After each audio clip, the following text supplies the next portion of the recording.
Et si vous partiez pour un tour du monde avec Intermed? Consultez vite le site intermed.com pour découvrir nos prochaines escales. Chaque semaine, plusieurs conférenciers Intermed vous donnent rendez-vous pour une conférence en direct sur une destination regorgeant d'histoire et de culture. Inscrivez-vous gratuitement aux conférences de votre choix et vivez une expérience unique. Alors rejoignez-nous sans attendre et parlez-en autour de vous. Votre tour du monde vous attend.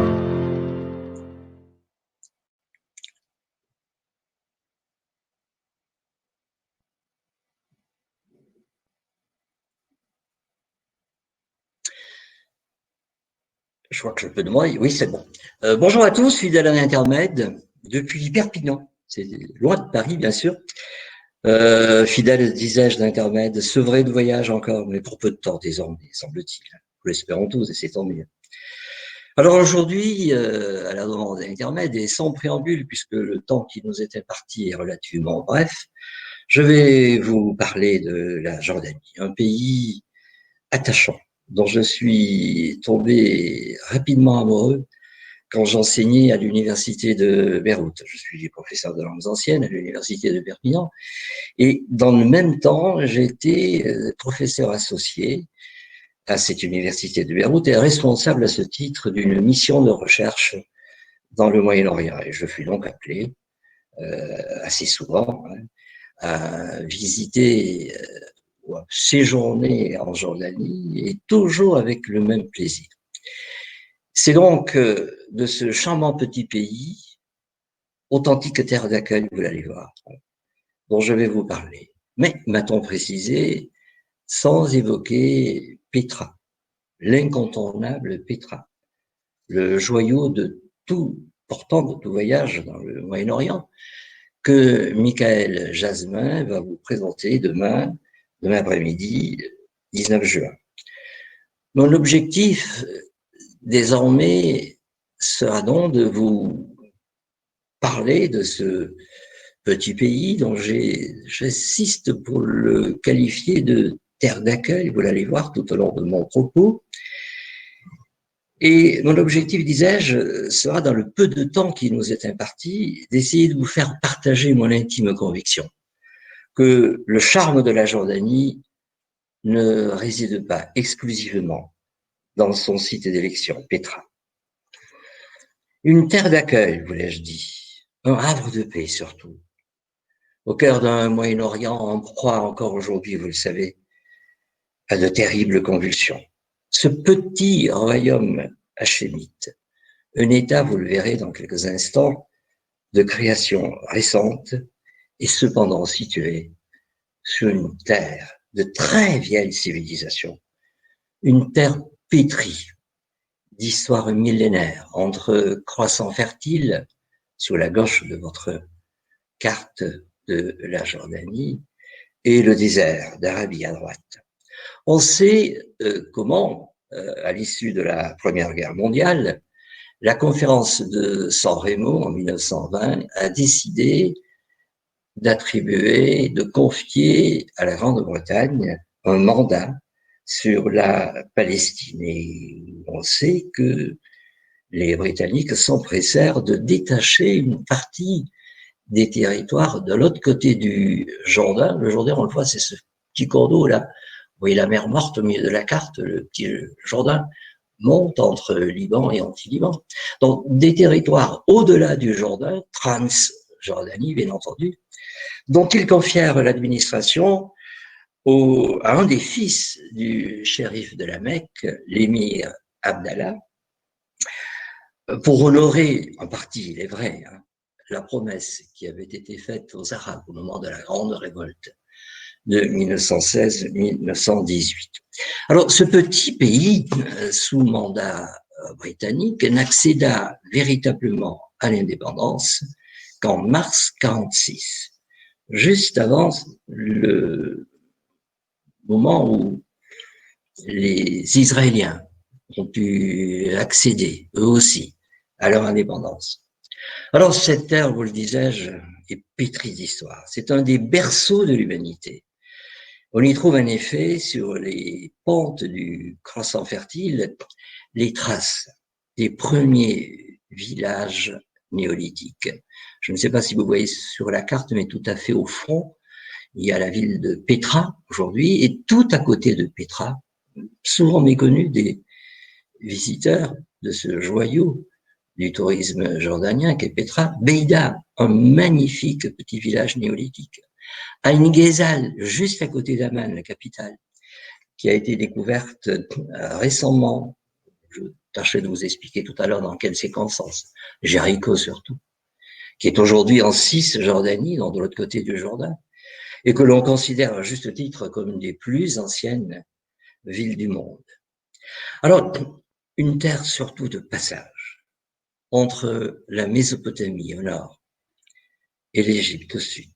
Une terre qui se trouve au carrefour des grandes civilisations et une terre de brassage.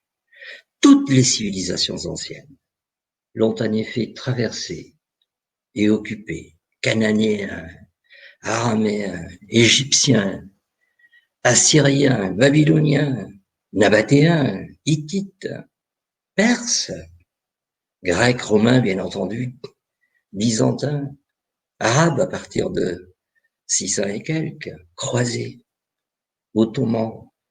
Toutes ces civilisations ont laissé des témoignages de leur passage. Et ces témoignages, je les considère comme précieux. C'est eux qui font, du fait de leur variété, la richesse de cet exceptionnel patrimoine historique. La Jordanie, c'est un musée à ciel ouvert, au carrefour, il faut bien le dire également, des trois religions monothéistes. Franchement, un des plus beaux joyaux touristiques du Moyen-Orient. Sur les brillants restes de la civilisation cananéenne du troisième millénaire vont émerger au XIIe siècle des entités politiques et culturelles différentes. Les Philistins à l'ouest, ce qui est noté en rouge sur la diapositive. Un peu plus à l'est, sur les hautes terres de Galilée, Israël, et au sud, le royaume de Judée. Et de l'autre côté du Jourdain, au sud du royaume araméen de Damas, trois royaumes qui sont les entités de la Jordanie. Le royaume d'Amon, en couleur sienne, capitale Rabat-Ammon, le royaume de Moab, en violine, le royaume d'Édom au sud, qui avait déjà pour capitale Pétra. Et un petit peu plus tard, aux alentours du 8e siècle, les tribus nabatéennes vont investir ce royaume d'Édom. Et demain, Michael Jasmin vous parlera de l'émergence de cette fantastique culture nabatéenne à Pétra. C'est une terre sur laquelle la Bible situe l'une des migrations les plus célèbres de l'histoire de l'humanité. Cette migration qui a conduit Abraham, vous voyez, depuis la Chaldée et le croissant fertile sur la droite de votre diapo jusqu'en terre promise, et puis vous le savez jusqu'à l'Égypte. C'est sur cette terre que la Bible situe les pérégrinations de ces Hébreux vers la terre promise d'après la Bible bien entendu, à Abraham. C'est sur cette terre aussi que se situe la remise des lois à Moïse, les 10 commandements. C'est le long de la voie royale dont je vous parlerai tout à l'heure, la voie royale, la voie des rois, empruntée par tous les rois mythiques de cette région, jusqu'au mont Nebo, où Moïse et son peuple se sont arrêtés pour enfin contempler cette fameuse terre promise. Et si vous le voulez bien, nous allons commencer notre périple culturel en Jordanie par ce mont Nebo. Ce balcon naturel, je sais bien que la diapo n'est pas très visible, mais c'est comme ça qu'il faut appréhender la terre promise depuis le mont Nebo au premier plan. On arrive à distinguer une zone verte, c'est le Jourdain, avec l'oasis de Jéricho, Dans le fond, les montagnes de Judée, de Galilée, et par beau temps, quand on est sur le mont Nebo, on peut même apercevoir Jérusalem, le mont Nebo, le pays de Canaan, promis aux Hébreux, que ne connaîtra pas Moïse. La Bible nous dit que, je vais vous lire le passage de la Bible, Moïse, le serviteur de Yahvé, mourut dans le pays de Moab, mais aucun homme n'a connu son sépulcre jusqu'à ce jour. Oui, Moïse a vu, depuis le mont Nebo, le pays de Canaan, le pays où coule, dit la Bible, le lait et le miel, mais lui, l'homme du désert, ne fut pas autorisé à vivre dans ce pays de Canaan. Vous savez qu'il va confier cette tâche à Josué. Dès les premiers siècles du christianisme, ces lieux où le Christ avait vécu, où il a connu la passion, et de même que les lieux où la Bible situe la plupart des épisodes de l'Ancien Testament, furent l'objet d'une vénération particulière. Jérusalem, la ville sainte des Juifs, devint très vite la ville sainte des chrétiens. Alors on venait nombreux en pèlerinage dès le IVe siècle vers la Judée, surtout après le célèbre voyage d'Hélène, la mère de Constantin, et surtout après que Constantin eut remplacé le temple d'Aphrodite sur le Golgotha par la célèbre rotonde du Saint-Sépulcre. On venait en foule, disais-je, en pèlerinage. Ainsi de saint moines voulurent honorer, pour complaire à ces pèlerins, le lieu où Moïse avait disparu, le mont Nebo, et ils construisirent, vous avez ici une maquette, elle est aujourd'hui bien anastylosée, cette église du IVe siècle, construite sur un ancien temple païen, basilique, vous le voyez, à 3 nefs, et les moines étaient très fiers de montrer aux pèlerins, c'est sur le bas-côté gauche de la diapo, mais droit de la basilique, le cénotaphe de Moïse.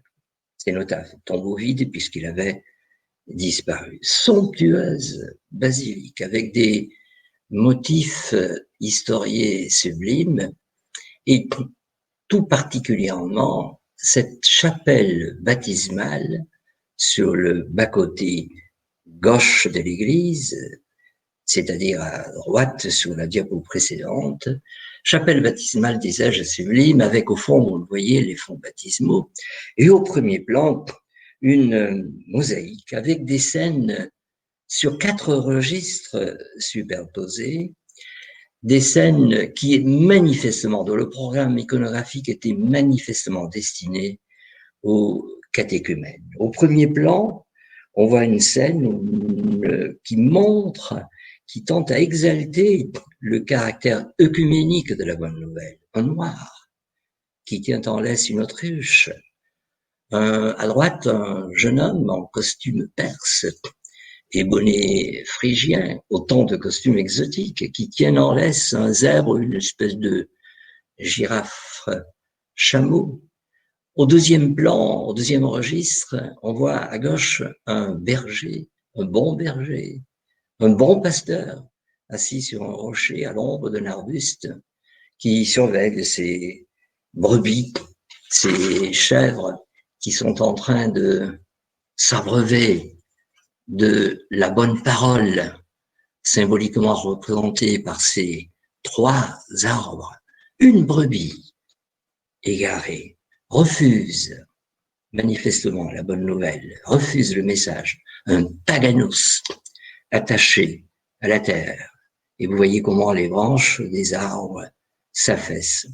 Les 2 registres suivants sont particulièrement émouvants. Ce sont en termes synégétiques, ils représentent la lutte qui est promise à tous ces néophytes contre les forces du mal qui sont là, toujours là. Elles sont ici symbolisées par des lions, des hyènes. Voilà ce qui est promis. Dans ces premiers temps de christianisme, on le sait, les temps étaient très difficiles pour les premiers chrétiens. Tout près du mont Nebo, une ville, Madaba, très importante, ville chrétienne très importante, disais-je, et à l'apogée de la christianisation de la Jordanie au 5e et 6e siècle, des centaines d'églises et de couvents furent édifiés sur ce secteur, tout particulièrement à Madaba, une église dédiée à Saint Georges. Et dans cette église, à la fin du 19e siècle, des travaux de restauration ont permis la découverte de cette stupéfiante mosaïque qui représente la Terre Sainte. Là, je ne puis vous montrer qu'un fragment de cette mosaïque. Sur la gauche, ça remonte jusqu'à l'actuel Liban et la Syrie, et sur la droite, jusqu'aux confins du delta du Nil, avec pour centre de la mosaïque la ville de Jérusalem, dont je vais vous parler. La diapo montre bien la mer Noire avec un bateau, et sur les rives de cette mer Noire, je dis, pardonnez-moi, mer morte, excusez-moi le lapsus, mer morte, et d'ailleurs vous comprenez le qualificatif de mer morte en observant ces poissons qui, depuis le Jourdain, allaient entrer dans la mer morte et qui refluent, inquiets par la salinité de cette mer intérieure. Oui, on voit au premier plan, bas de la diapo, la ville de Jéricho. Toutes les mentions que vous voyez, mentions des lieux qui sont consignés sur cette mosaïque, sont écrits en grec. On voit très bien Jéricho pour ceux qui lisent le grec, avec les hautes murailles, avec la palmeraie.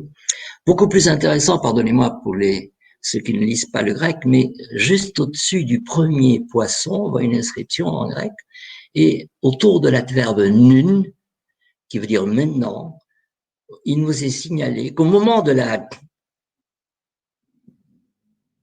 mosaïque, qui est datée aujourd'hui, on le sait, du VIe siècle, en raison des églises qui sont représentées dans la mosaïque et dont on connaît la date d'édification. Donc, au VIe siècle, c'était du côté jordanien qu'on situait le baptême du Christ. Et au-dessous, vous voyez encore une inscription en grec, et l'adverbe toté pour les hellénistes. Et jadis, voilà où l'on pensait que se situait ce baptême du Christ. Mais le clou de la mosaïque, bien sûr, c'est ce qui est au centre. C'est un document exceptionnel pour les archéologues. La représentation topographique de la ville sainte. Son nom est écrit en haut et à gauche. Hagia Polis Hierus, la ville sainte, Jérusalem. La Jérusalem du VIe siècle, avec, vous allez voir, des bâtiments bien reconnaissables. Mais cette Jérusalem-là, ce n'est pas la Jérusalem de l'Ancien Testament, ni celle qu'a connue le Christ. On sait qu'en 136, Adrien, quand il eut maté la terrible révolte de Bar-Kokhba, a rasé littéralement Jérusalem et a reconstruit sur les ruines fumantes de la ville sainte son Aelia Capitolina, une ville à la romaine. On distingue au milieu de la ville un Cardo Maximus, encore visible aujourd'hui quand on visite Jérusalem, avec les colonnes en perspective rabattues.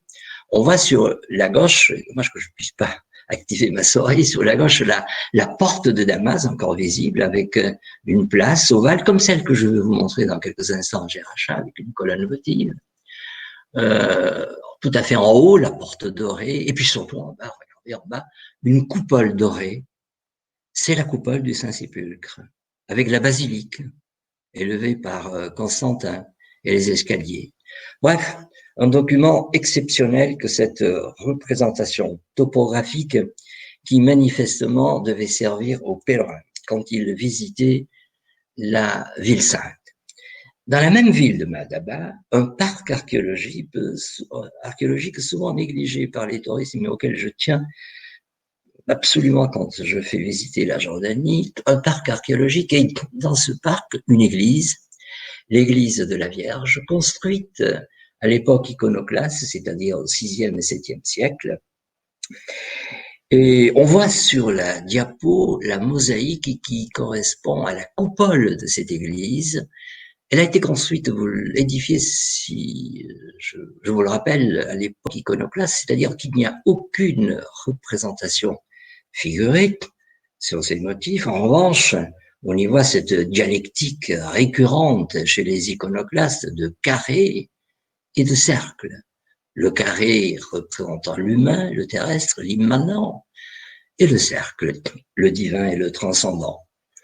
Toujours dans le même parc archéologique, une mosaïque qui a été détachée d'une église, l'église des Saints Apôtres à Madaba, qui représente l'allégorie de la mer, ici Thalassa.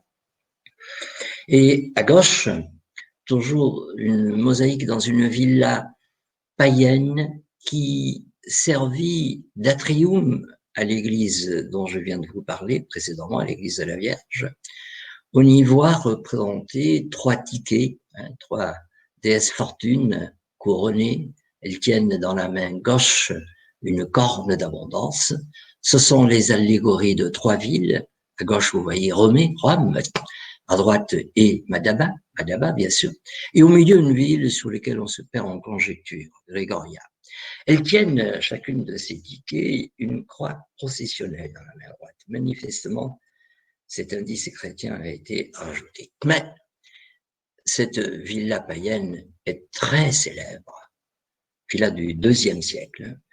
Le riche propriétaire de cette villa, manifestement lettré, ou se voulant comme tel, avait demandé que fût représenté sur le sol de son triclinium des épisodes de la célèbre tragédie d'Euripide, Hippolyte porte-couronne. Alors on voit ici quelques épisodes, je ne peux pas tous vous les montrer. On voit à gauche 3 charites, charis, c'est le nom en grec. Ce sont les allégories, vous le savez, de la beauté, de la séduction, le domaine sur lequel intervient Aphrodite. Aphrodite présente, assise sur un trône à côté de son amant Adonis, le nom en grec est au-dessus. Aphrodite dont on sait qu'elle est à l'origine de la passion dévastatrice que Phèdre va éprouver pour son beau-fils Hippolyte. Elle est ici en train, Aphrodite, de fustiger un Éros, son nom est écrit au-dessus, manifestement indiscipliné avec sa sandale. Plus intéressante, regardez au bas de la diapo, un Éros a plongé sa tête dans une ruche. C'est un thème, c'est curieux, qui sera cher à Lucas Cranach. L'amour, quand il est partagé, a la douceur du miel. Et quand il n'est pas partagé, la douleur qu'il suscite peut être semblable au dard de l'abeille. Un peu plus au sud de Madaba, mais toujours dans le même contexte, il y a ici un petit problème, voilà, dans le sud de Madaba, vous l'avez la diapo, c'est bon.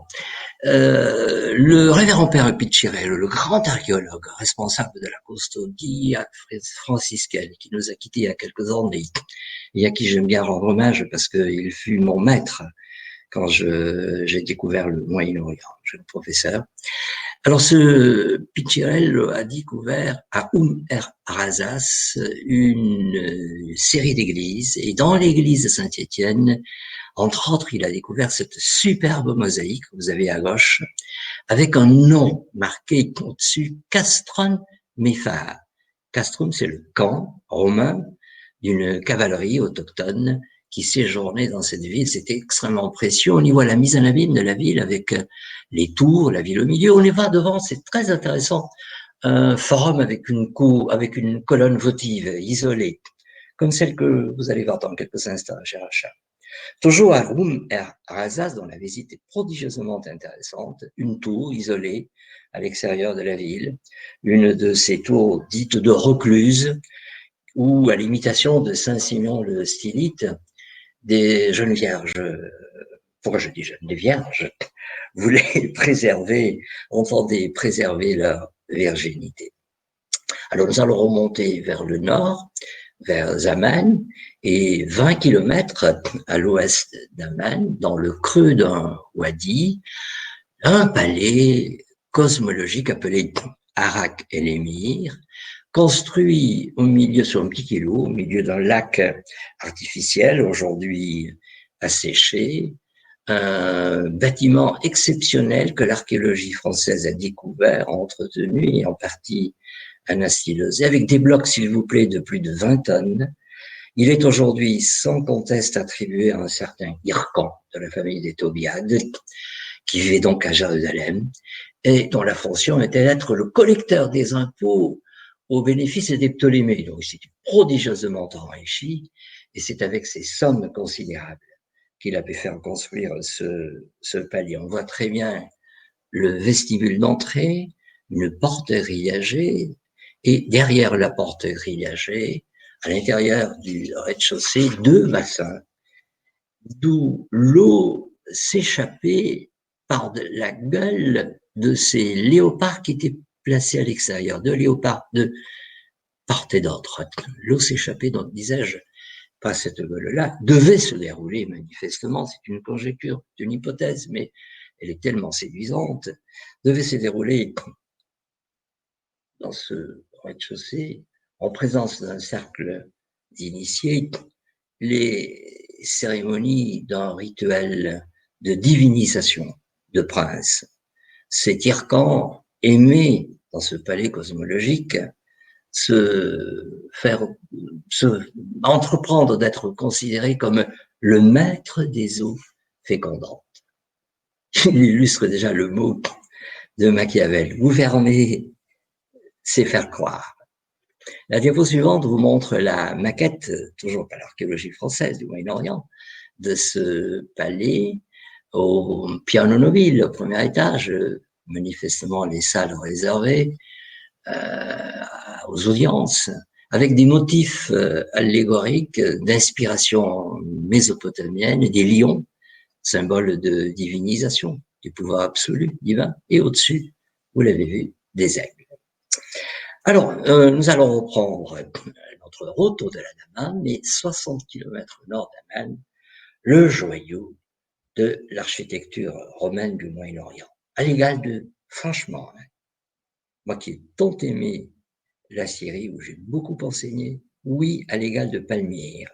Il faut situer l'actuel Jerash, l'antique Gerasa, un gros bourg aujourd'hui dans lequel le pouvoir ottoman a placé, a installé à la fin du XIXe siècle des circassiens, des musulmans qui fuyaient l'orthodoxie impériale russe tsariste.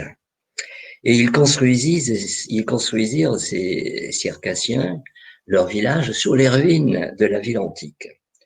L'archéologie française, en grande partie responsable des fouilles, n'a pu fouiller que la partie occidentale de la ville. Si vous regardez sur la diapo, il y a un petit cours d'eau qui est marqué Wadi Jerash, c'est le nom moderne.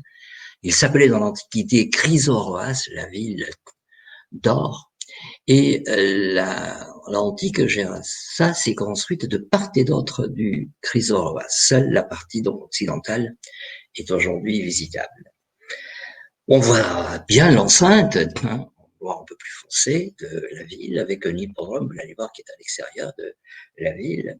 Alors, cette Gerasa, on sait, fut fondée par Alexandre le Grand, en faveur de ses vétérans, mais c'est en fait sous la domination romaine que la ville se dota de tous les éléments indispensables au renom d'une ville gréco-romaine au Moyen-Orient, hippodrome, théâtre, c'est dommage que je ne puisse pas vous les pointer, odéon, temple, forum, mais beaucoup plus intéressant, le plan que vous avez sous les yeux indique l'urbanisation des villes romaines, avec un cardo maximus, un axe nord-sud. Il faut imaginer d'ailleurs de l'autre côté un cardo parallèle à celui-ci, et puis des découmanous qui sont perpendiculaires. Un tracé, vous le voyez, orthogonal, caractéristique des villes romaines, un maillage de rues perpendiculaires les unes aux autres, qui est un instrument au service de la propagande impériale pour l'impérialisme romain. Et avant d'entrer dans la ville, un superbe, un extraordinaire, un somptueux arc de triomphe qui fut édifié pour commémorer la visite que l'empereur Adrien fit à la ville en 129. Magnifique, la diapo rend difficilement compte de sa splendeur, la couleur de la pierre. Mais on voit très bien ces niches ou fenêtres d'apparition, j'aime bien cette appellation, des colonnes engagées ou à demi engagées, des frontons brisés, des chapiteaux à feuilles d'acanthe, enfin vous le voyez, toute cette modénature que va reprendre l'envie et la Renaissance et le baroque. Ces frontons brisés ne peuvent pas ne pas vous faire penser à Michel-Ange. En passé l'Arc de Triomphe, voilà, l'Arc de Triomphe au premier plan, un superbe hippodrome avec les stalles de départ bien conservées, les boutiques sous les gradins qui, eux, n'ont pas été conservés, la spina autour de laquelle tournait, rivalisait, les chars, on eût pu y tourner, hein, la fameuse course de chars de Bénur. Et puis, le clou de la visite de Gérachat, vous allez avoir quelques diapositives sur ce thème, le forum ovale, plan, disais-je, ovale. Je vais vous montrer la diapo suivante. Voilà. Et forum dit ovale. Je vais revenir à la diapo précédente. Un forum ovale dont les colonnes, dans la colonnade ionique entièrement préservée, tournent autour d'un podium avec une colonne votive. Et on voit derrière la colonne votive ce qui reste d'un majestueux escalier qui, palier après palier, permettait d'accéder au temple de Dza sur la petite éminence. À droite, on voit ce qui reste du théâtre.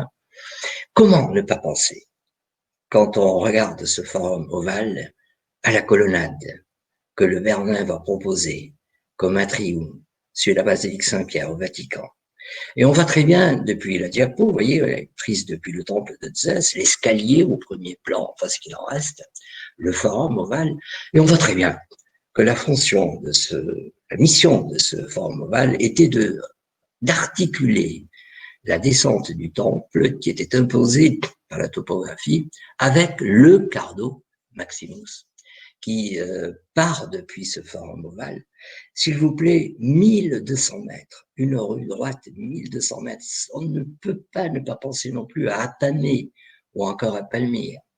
1200 mètres avec, vous l'allez voir maintenant, des colonnes ioniques, des portiques, seuls ont été anastylosés les colonnes du côté gauche, mais il faut imaginer du côté droit, Montfouillé, des boutiques et un portique identique.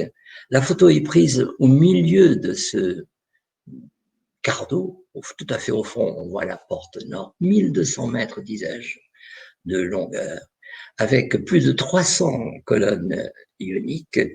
Ce qui fait également le prix de cette visite, c'est qu'on voit sur la voie d'Alil, mal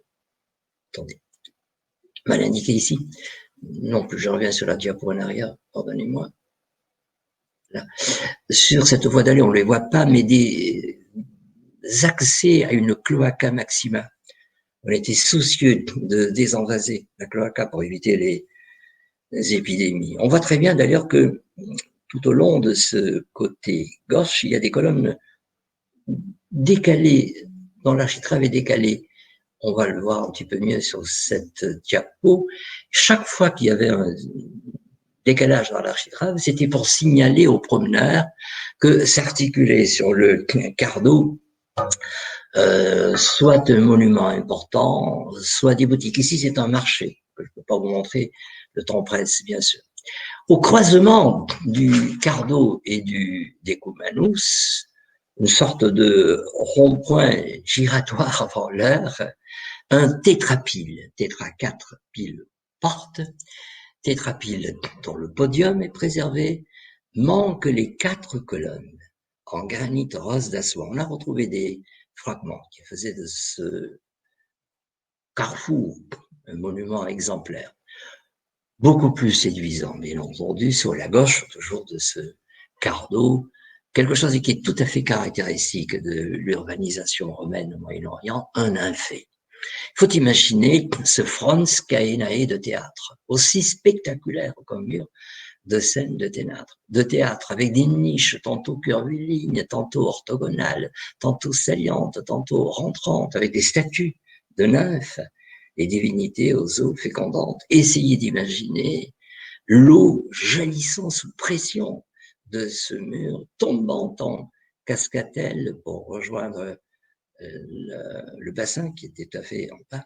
Bref, vous l'avez compris, un rafraîchissant enchantement pour tous les sens, mais surtout un moyen pour Rome d'afficher d'une manière ostentatoire son ingéniosité dans l'art hydraulique et de justifier ainsi, quelque part, sa vocation impérialiste.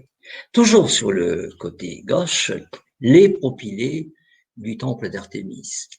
Une construction majestueuse avec des colonnes qui est difficile de vous la décrire ici. Sachez simplement que ce monument que vous avez sous les yeux, le cardo étant au premier plan, n'était que la mise en œuvre de l'entrée du temple du Téménos d'Artémis que vous voyez tout à fait en haut. Un escalier, non, 7 paliers.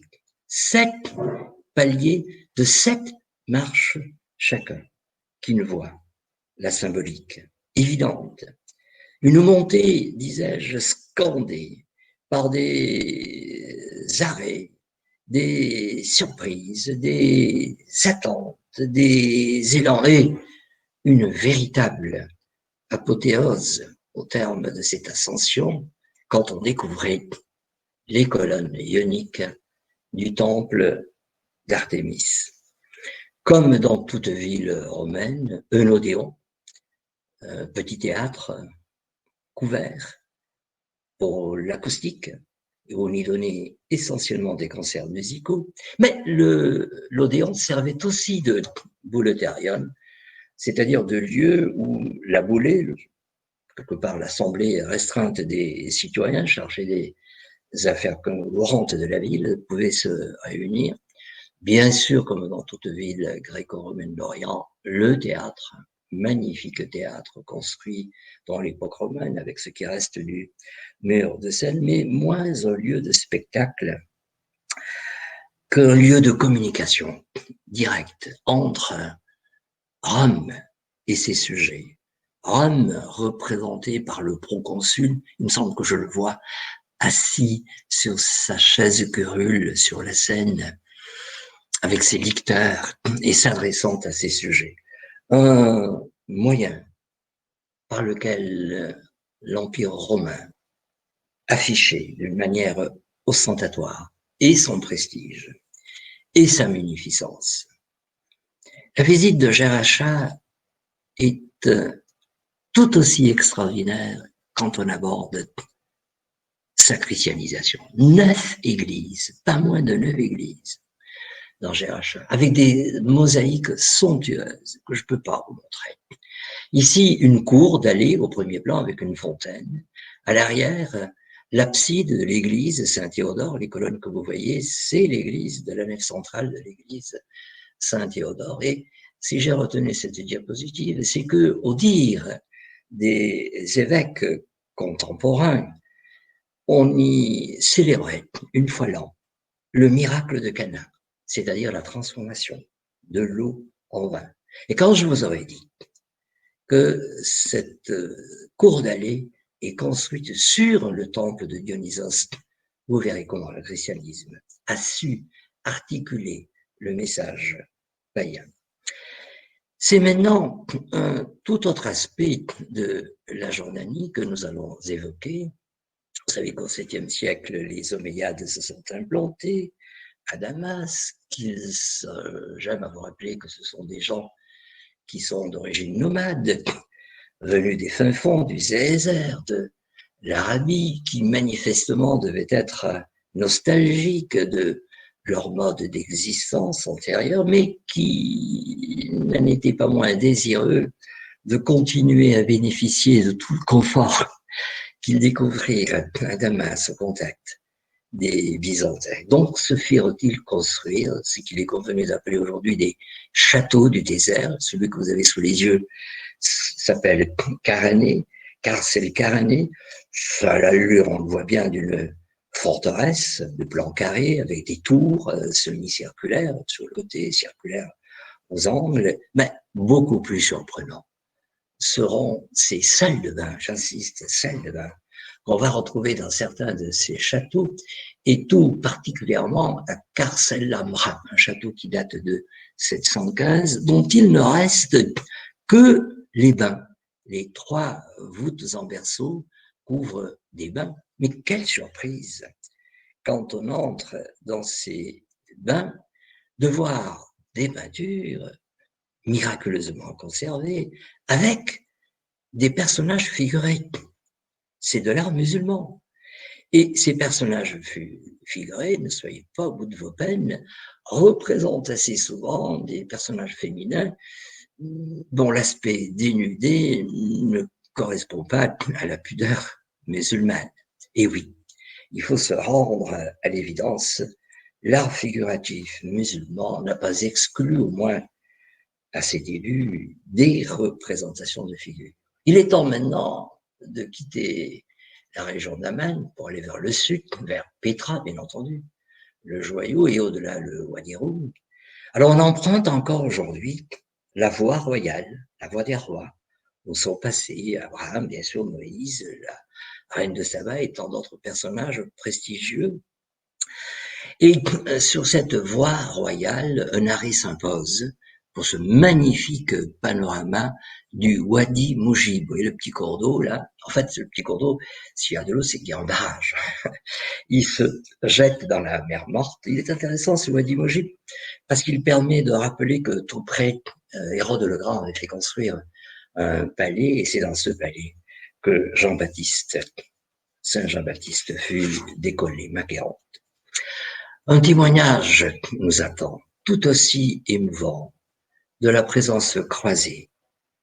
Kérak, le château de Kérak, impressionnante forteresse.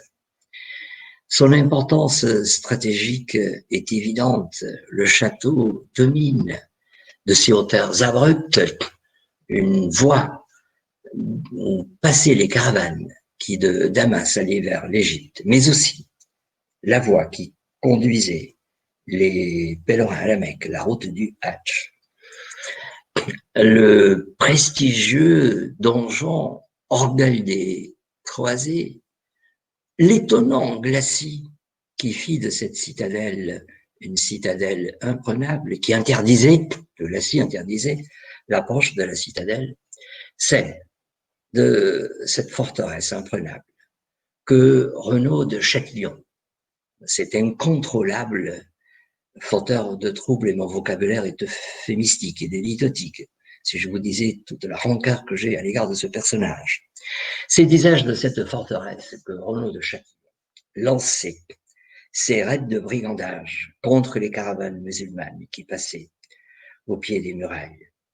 Et autant de brigandages qui suscitèrent nécessairement la réaction de Saladin et qui conduisit à terme au désastre des cornes de Hattin en 1187, bataille au cours de laquelle Saladin décima la fine fleur de la chevalerie croisée, ce qui sonna le glas de la présence franque en Terre Sainte.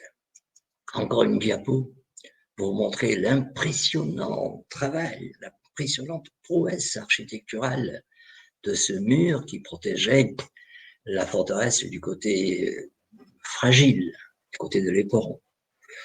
Et enfin, au-delà bien sûr de Pétra, dont je vous rappelle que demain, Michael Jasmin vous parlera longuement, le Wadi Rum, un désert mythique, un désert magique, une féerie de sable, de massifs gréseux. On voit ici que les dunes ont été remplacées par des djebels de grès colorés. Ces massifs majestueux qui ont plus de 30 millions d'années et qui ont tous été sculptés par l'érosion. toutes ces architectures sont l'œuvre du vent et de l'eau. Des gravures, étonnantes gravures rupestres qui ont 4000 ans. Des dromadaires, chameaux, des signes abstraits qu'il est très difficile d'interpréter. Sachez que c'est depuis le Wadi Rum a été tourné, d'ailleurs, le film extrait, enfin tiré des 7 piliers de la sagesse. C'est donc du Wadi Rum qui est parti Laurence d'Arabie. C'est une photo de Laurence d'Arabie. C'est pas Peter O'Toole qui a magistralement interprété ce personnage étrange. C'est de là, dont disais-je, que Laurence d'Arabie est parti avec ses Bédouins à la conquête d'Aqaba. Avant-dernière étape, avant de retrouver Amman, la mer morte, pour y vivre une expérience unique, un plaisir insolite de nager, vous voyez la photo, un état d'apesanteur aquatique dans l'eau la plus salée du monde. En effet, 394 mètres, si je me souviens bien, en dessous du niveau des mers libres, l'eau est d'une telle densité que l'on flotte sans peine. Il faut cependant faire très attention à protéger ses yeux. En route vers Amman, on fera un petit arrêt à Béthanie, le lieu présumé du baptême de Christ. Aujourd'hui, c'est israélien et jordanien, mais vous avez vu que la carte de Malabar entretenait également la suspicion. Alors, est-ce sur la rive occidentale, donc côté Israël, que le Christ a été baptisé? Est-ce sur la rive orientale? En fait, il a été baptisé au milieu du Jourdain. Et puis maintenant, Rabat, Ammon, c'est le nom antique de la ville d'Amman. Rabat Ammon, les Ptolémées et les Romains baptiseront la ville Philadelphie, et lorsque l'émir Abdallah fera de Amman sa capitale, il lui redonnera son nom ancien de Amman. Alors cette capitale des Ammonites resta, même si elle fut capitale de la Jordanie, une toute petite ville jusqu'en 48. Mais à l'issue de la première guerre israélo-arabe, l'afflux des réfugiés palestiniens ont fait grandir d'une manière démesurée cette ville. Et vous savez, conflit après conflit, la ville n'a cessé de croître au rythme terrible des immigrations de populations fuyant les guerres et les territoires occupés. Le panneau que je vous propose vous indique que pour une population de 10 millions d'habitants aujourd'hui, mais à peine je terminais de vous dire 10 millions, que déjà le chiffre est inexact, sur ces 10 millions, 60% de la population est d'origine palestinienne. Et ce sont des gens qui étaient originaires de Jérusalem, mais pas les gens qui étaient originaires de Gaza, ni ceux qui étaient originaires de Cisjordanie, qui n'ont pas eu le droit au passeport jordanien. 2 millions de Palestiniens sont aujourd'hui originaires de Gaza, vous le disais-je, de Cisjordanie. 2 millions environ, bien entendu. Alors, il y a, vous le savez aussi, de manière plus récente, des réfugiés syriens. Alors moi, je vous ai proposé sur le tableau 2 millions. J'ai des chiffres qui nous parlent de 1 million. Il est très difficile de faire un inventaire. Quand on visite la Jordanie, on voit ces camps. C'est très impressionnant. Alors, en revanche, 350 000 Irakiens mentionnent le tableau. J'ai d'autres chiffres qui nous parlent de 450 000. Mais voyez combien la Jordanie mérite le titre que j'ai bien voulu lui donner, une terre d'accueil. Alors, Amman, avec un théâtre romain, construit par Antonin le Pieux, originaire d'une ville voisine de chez moi, Nîmes. Au premier plan, le forum, restauré de manière bien abusive, l'incontournable citadelle avec un temple dédié à Hercule. Au premier plan, vous voyez ce qui reste de la gigantesque statue cultuelle. Une diapo intéressante qui vous montre au premier plan les restes d'une basilique paléochrétienne, et au deuxième plan, ce que vous voyez, ça n'est que l'atrium d'entrée d'un palais omeyyade. Et dernière visite culturelle de notre périple, un petit musée sur cette citadelle, certes poussiéreux, certes obsolète, mais qui présente des œuvres étonnantes de l'époque néolithique. J'ai choisi de vous montrer ici ces statues anthropomorphes qui ont été découvertes récemment à Ain Ghezal, tout près d'Amman. Miraculeuse découverte. On était en train de construire une autoroute. Le site fut découvert. Et puis, on a prélevé, bien entendu, les statues et puis l'ensemble a été recouvert par l'autoroute. Voilà. Avec ce précieux musée s'achève notre pèlerinage en Jordanie. Ce havre de paix, voulais-je dire, au cœur d'un Moyen-Orient, toujours tourmenté. J'espère que vous avez pris autant de plaisir que moi à survoler rapidement, il est vrai, trop rapidement, ces sites bibliques, emblématiques, les strates exceptionnelles laissées par les Grecs et les Romains, les somptueuses mosaïques paléo-chrétiennes, les surprenantes à plus d'un titre splendeurs omeyyades et puis les féeriques, bien sûr, paysages aux impressionnantes aiguilles de grès du Wadi Rum. Une promenade à travers les âges, dans un véritable musée en plein air, un périple que nous avons voulu et espéré hors du temps. Alors, vous avez ici les prochains départs. Demain, donc, Petra et les Nabatéens, à 17h, par Michael Jasmin. Ensuite, une conférence sur les Émirats arabes unis, le mardi 23 juin. Ensuite, l'Arabie saoudite, le mercredi 24 juin à 17h, toujours par la même, je crois qu'elle est de genre féminin, conférencière. Voilà, il me reste à vous remercier, et à moins que vous ayez des questions auxquelles j'essaierai volontiers de répondre, je vous dis à très bientôt sur les chemins d'intermède, car savez-vous ce que disait Michel Serres, hein? Qui ne bouge n'apprend rien. En attendant, gardez-vous bien.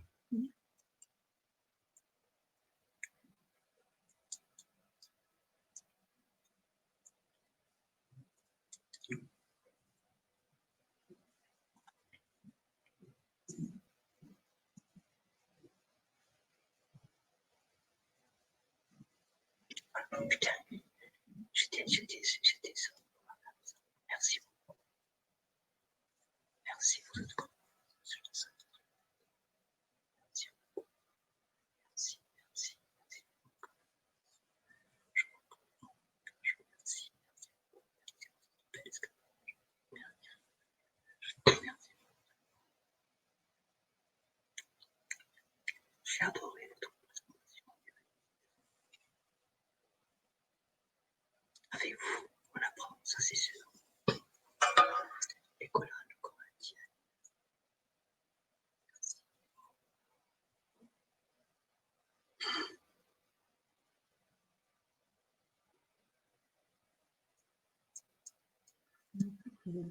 Ça fait plaisir de nous revoir.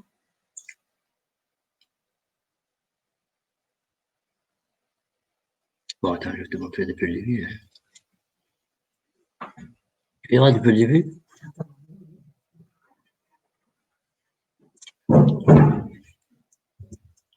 Bonjour à tous. Dommage que la conférence sur Petra soit payante.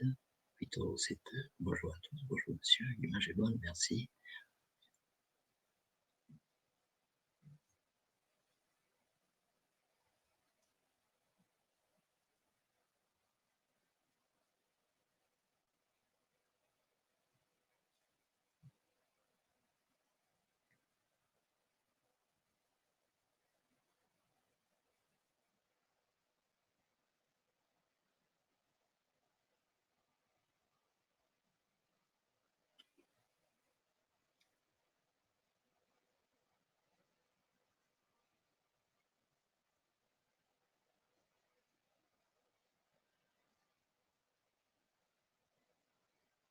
Superbe conférence, merci.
Oh, bah, c'est merci, vous avez existé.